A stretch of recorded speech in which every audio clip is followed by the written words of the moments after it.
ഈസ്റ്ററൊക്കെയല്ലേ പെസഹാപ്പം ഉണ്ടാക്കണ്ടേ? ഞങ്ങൾ മിക്ക ഈസ്റ്ററിനും ഇൻട്രിയപ്പമാണ് ഉണ്ടാക്കാറ്. അപ്പോൾ അമ്മ പറഞ്ഞു ഇപ്രാവശ്യം നമുക്ക് പെസഹാപ്പവും കൂടി ഉണ്ടാക്കാമെന്ന്. ആദ്യം തന്നെ ഉഴുന്ന് കുതിർത്തത് ഒരു ജാറിലിട്ട് അരച്ചെടുക്കാം, നല്ലോണം അരച്ചെടുക്കണം. എന്നിട്ട് ഒരു പാത്രത്തിലോട്ട് ആവശ്യത്തിന് അരിപ്പൊടി എടുക്കാം. അതിൽ വെള്ളം ചേർത്ത് നല്ലോണം മിക്സ് ചെയ്തെടുക്കണം. മിക്സ് ചെയ്യുമ്പോൾ നല്ല കുറുക്ക് പാകത്തിന് മിക്സ് ചെയ്താൽ മതി.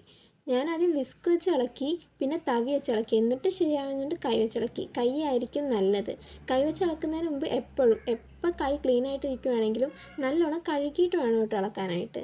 ഇനി ആ മിക്സിലോട്ട് നമുക്ക് അരച്ച് വെച്ച ഉഴുന്നങ്ങ് ചേർത്ത് കൊടുക്കാം. ഇനി അതും നല്ലോണം മിക്സ് ചെയ്തെടുക്കാം. ഈ ഒരു തിക്നെസ് മതി ബാറ്ററിന്. അപ്പോൾ അതനുസരിച്ച് വെള്ളം ഒഴിച്ചിട്ട് കലക്കിയാൽ മതി. ഇനി ഇതിലേക്ക് ആവശ്യത്തിന് ഉപ്പിട്ട് കൊടുത്തിട്ട് ഇതങ്ങ് മാറ്റി വെക്കാം. ഇനി ഒരു ജാർ എടുത്തിട്ട് അതിലോട്ട് കുറച്ച് തേങ്ങയും ഒരു വെളുത്തുള്ളിയും ഒരു 1/4 ടീസ്പൂൺ ചെറുജീരകവും ചേർത്തിട്ട് ഇച്ചിരി വെള്ളവും ഒഴിച്ച് അരച്ചെടുക്കാം.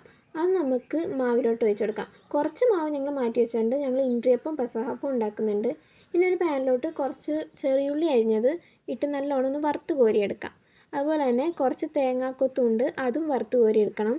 ഇത് വറുത്ത് കോരിയതിന് ശേഷം ഇൻട്രിയപ്പം ഉണ്ടാക്കാനായിട്ട് മാറ്റി വെച്ച മാവിലോട്ട് ഈ ഉള്ളിയും തേങ്ങാക്കൊത്തും ഇട്ട് നല്ലോണം മിക്സ് ചെയ്തെടുക്കണം. ഇനി ആ പാനിൽ തന്നെ ഈ മാവ് അങ്ങ് ഒഴിച്ച് നമുക്ക് ചുട്ടെടുക്കാം. ദോശയൊക്കെ ചുട്ടെടുക്കുന്നോണം എടുത്താൽ മതി. നല്ലോണം മൊരിയണം. ഇച്ചിരി തിന്നാക്കി എടുക്കുന്നതായിരിക്കും നല്ലത്, എന്നാലേ ഉള്ളൊക്കെ നല്ലോണം വേവുള്ളൂ. ഇതവിടെ വറുക്കാൻ വെച്ചിട്ട് നമുക്ക് പെസഹാപ്പം പുഴുങ്ങാൻ വയ്ക്കാം. ഒരു പാത്രത്തിൽ ഇത്തിരി എണ്ണ തടവിയിട്ട് അതിലോട്ട് ആ മാവങ്ങ് ഒഴിക്കാം. എന്നിട്ട് ഇത് പാത്രത്തിൽ വെച്ച് നല്ലോണം ഒന്ന് ആവി ഒളിച്ചെടുക്കാം. അപ്പോഴേക്കും നമ്മുടെ അപ്പം ഒരു വശം മുരിഞ്ഞിട്ടുണ്ടായിരുന്നു. ഇനി അതൊന്ന് മറച്ചിടാം.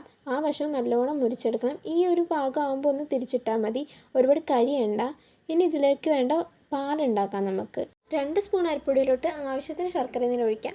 ഇനി അതിലോട്ട് തേങ്ങാപ്പാൽ ഒഴിച്ചു കൊടുക്കാം. തേങ്ങാപ്പാൽ ഒഴിച്ചതിന് ശേഷം മിക്സ് ചെയ്തിട്ട് ആവശ്യത്തിന് വെള്ളവും കൂടി ഒഴിച്ചു കൊടുക്കാം. ഇത്തിരി ലൂസാക്കി എടുക്കണം, എന്നാലേ പൊടിയൊക്കെ നല്ലോണം വേവുള്ളൂ. ഇനി അത് അടുപ്പത്ത് വെച്ച് നല്ലോണം കുറുക്കിയെടുക്കണം. ഇത് പെട്ടെന്ന് തന്നെ കുറുകും, പക്ഷെ കുറുക്കാൻ വയ്ക്കുമ്പോൾ നല്ലോണം ഇളക്കിക്കൊണ്ടിരിക്കണം, ഇല്ലെങ്കിൽ അടിയിൽ കട്ട കുത്തിയിരിക്കും. അങ്ങനെ നമ്മുടെ പാല് റെഡി ആയിട്ടുണ്ട്. ഇനി നമുക്ക് ഒരു പാത്രത്തിലോട്ട് ഇത്തിരി പാലും ഈ അപ്പവും എടുത്തിട്ട് ഈ 2 അപ്പവും മുക്കി കഴിക്കാം. പെസഹാപ്പം ഞങ്ങൾ ആദ്യമായിട്ട് ഉണ്ടാക്കി. ഞങ്ങൾക്ക് ഇത്രയും കൂടി ഇഷ്ടമായത് ഇൻട്രിയപ്പമാണ്.